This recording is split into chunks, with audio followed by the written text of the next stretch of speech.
Got the spare trans down at the shop. Started tearing it apart. It was full of water.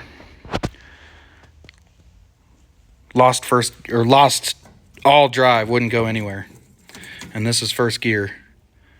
And that is the only friction that has any material left on it.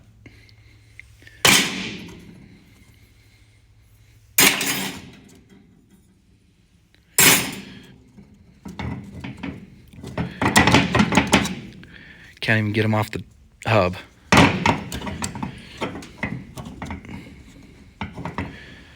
Second gear got hot. Burned the shit out of the frictions. Third gear didn't get used much. Still looks good. If we can figure out first and second clutches, we'll probably put third back in it.